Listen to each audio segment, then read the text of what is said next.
Governo apoia a subvenção Tocon São Resto Lima da Igreja Católica Timor-Leste. Governo liu-se vice-primeiro-ministro, ministro coordenador Assuntos Sociais, no ministro de Desenvolvimento Rural, no Habitação Comunitária Mariano Sanami Sabino, no pró-presidente Conferência Episcopal Timorense, assina acordo anual com a atribuição subvenção ao montante dólar americano Tocon São Resto Lima da Igreja Católica Timor-Leste. Vice-primeiro-ministro Mariano Sanami Sabino hateten papel Igreja Católica para desenvolvimento importante tebes, também governo na faten apoio ba atividade hotu na Igreja Halo. Atene kata Igreja Católica ne hanesa musi tene identidade timorense nia. Mas que não é gas na faten apoio mus para a confissões religiosas siraselo. Muçulmano, cristão, ita for apoio, como religião selo, ita sempre for apoio na faten.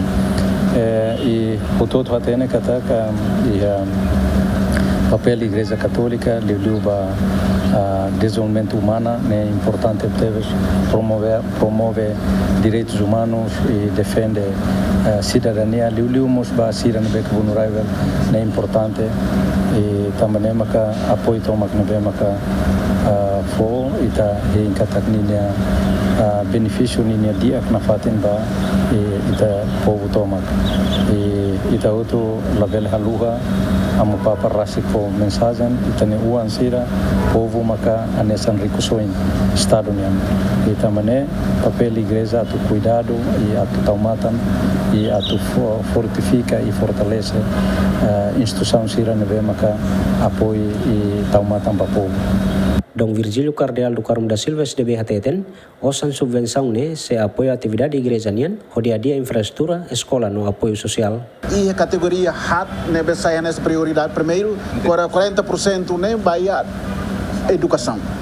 Ne categoria vai escolas outro ne be ne be diretamente e de dioceses no na Sacira e segundo vai a parte social nian 30% vai a aspecto social nian e terceiro vai a governação da conferência da igreja e custódio uma gestão e administração. Ne prioridade ne primeiro vai educação e social.